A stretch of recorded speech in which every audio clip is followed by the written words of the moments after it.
తీసుకుంటున్నారు. మరి ఇది ఎంతవరకు నైతికత అంటే మనం ఏం చెప్తాం? ఎస్ ఎస్ అందువల్ల రాజకీయాల్లో ఎత్తులు పై ఎత్తులు ఉంటాయి, వ్యూహాలు ఉంటాయి. ఆ వ్యూహాల్ని మనం తప్పుపట్టడానికి లేదు. ఖచ్చితంగా కొంతమంది వ్యతిరేకిస్తారు. వ్యతిరేకించిన సందర్భంలో ఎక్కడన్నా పూర్తిగా పక్కన పెట్టేసి అసలు బాగా పనిచేసిన వాళ్ళని పూర్తిగా పక్కన పెట్టేశారంటే 100% ఆ పార్టీకి నష్టం జరుగుతుంది. దీంట్లో ఒక పర్సెంట్ కూడా మనం చెప్పడానికి ఇబ్బంది ఏం పడక్కల్లా. ఖచ్చితంగా పార్టీకి నష్టం జరుగుతుంది. బట్ ఏంటంటే ఓవరాల్ గా వాళ్ళు ఆ 70-75 సీట్లలో వీళ్ళని తీయడం వల్ల మనకు వచ్చే నష్టం ఎంత, వీళ్ళు వేరే పార్టీలోకి వెళ్ళిపోతే మనకు వచ్చే నష్టం ఎంత, ఇవన్నీ బేరీజ్ వేసుకున్న తర్వాతనే మారుస్తున్నారు. సో దాని వల్ల లాభం వచ్చినా వాళ్లే భరిస్తారు, నష్టం వచ్చినా వాళ్లే భరిస్తారు. ఎన్నికల్లో డిసైడ్ చేస్తారు. ఒక సిట్టింగ్ ఎమ్మెల్యే లోకల్లో ఉండగా అతను పనికిరాడని ఇంకొకరు తెచ్చి పెట్టడం వల్ల వర్గాలు గ్రూపులు ఇవన్నీ సహజంగా అవుతాయి కదా, ఇటు అడ్డుపోవడం తర్వాత వెన్నుపోటు ఇవన్నీ 100% అవుతాయి. దాంట్లో డౌట్ ఎక్కలా. 100% నేను జరగవంటలా. 100% మీరు చెప్పినవన్నీ జరుగుతాయి. ఖచ్చితంగా వ్యతిరేకత వస్తుంది, ఖచ్చితంగా వెన్నుపోట్లు ఉంటాయి, రేపు ఎలక్షన్ లో సహకరించరు. ఈ ఎవరినైతే పక్కన పెట్టేశారో వాళ్ళు ఎవరు సహకరించరు. కొంతమందికి ఇప్పుడు మల్లాది విష్ణు లాంటి వాళ్ళు ఉన్నారు, వాళ్ళకి ఎమ్మెల్సీ ఇస్తామని చెప్పి కొంచెం శాంతపరిచారు. ఆ శాంతపరిచిన వాళ్ళకి వాళ్ళు నిజంగా సహకరిస్తారా అనేది రేపు ఎన్నికల్లో తెలుస్తుంది.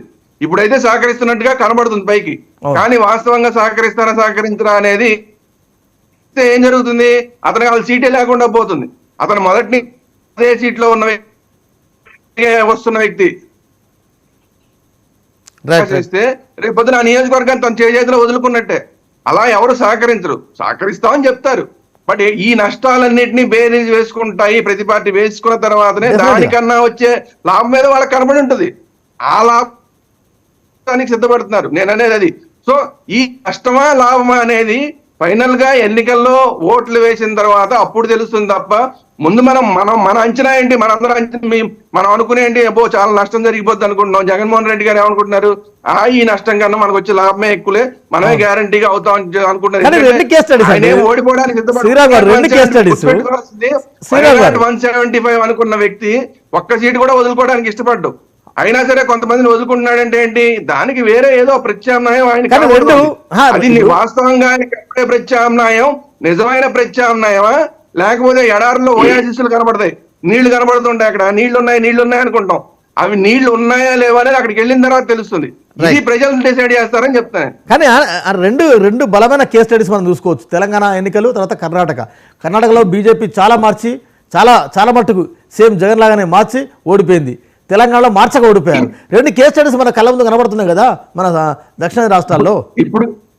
ఇప్పుడు మీరే చెప్తున్నారు, ఒక చోటేమో మార్చి ఓడిపోయారని చెప్తున్నారు, ఇంకో చోటేమో మార్చకుండా ఓడిపోయారని మీరే చెప్తున్నారు. అవును, అదే చెప్తున్నా. అక్కడ ఆ పార్టీ మార్చి దెబ్బతింది, ఇక్కడ ఈ పార్టీ మార్చకుండా దెబ్బతింది.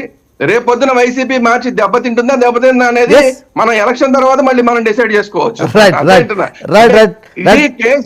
అది ప్రతి నియోజకవర్గానికి వేరీ అవుతూ ఉంటుందండి. ఆ నియోజకవర్గంలో పరిస్థితి, అక్కడ ఉన్న ఎమ్మెల్యే పరిస్థితి, ఎమ్మెల్యే గుడ్ విల్ తో పాటు ముఖ్యమంత్రి గారి గుడ్ విల్ తగ్గిందా పెరిగిందా ఇవన్నీ కూడా ఉంటాయి. ఎమ్మెల్యే గుడ్ విల్ ఉన్నా కూడా, ముఖ్యమంత్రి గారి గుడ్ విల్ తగ్గినా కూడా వీళ్ళు ఏదైతే 100 అనుకుంటున్నారో, 100 గ్యారంటీ అనుకుంటున్నారో అందులో కూడా తగ్గచ్చు. ఈ 75 మాత్రమే కాదు, ఆ 100లో కూడా తగ్గచ్చు. ఇవన్నీ ఏంటి? ఒక పార్టీ వాళ్ళ అంచనాలు వాళ్ళకు ఉంటాయి, మన అంచనాలు మనకు ఉంటాయి. ఈ రెండింటి మధ్యన ప్రజలు డిసైడ్. ఎంపైర్ ఎవరంటే ప్రజలు. డిసైడ్ చర్చలు చేసుకోవడానికి సరిపోతాం. ఎస్, నిన్న బాలశౌరి కలిశారు జనసేన అధినేత పవన్ కళ్యాణ్తో. అంటే వైసీపీలో రిజెక్ట్ చేసిన వారు, వైసీపీలో రాజీనామా చేసిన వారు టీడీపీ జనసేనలకు వస్తున్నారు. సరే, ఆల్టర్నేటివ్ కావాలి కాబట్టి వస్తున్నారు. నిజంగా కూడా అక్కడ పనికిరాని వారు మీకు పనికి వస్తారా మల్లప్ప గారు?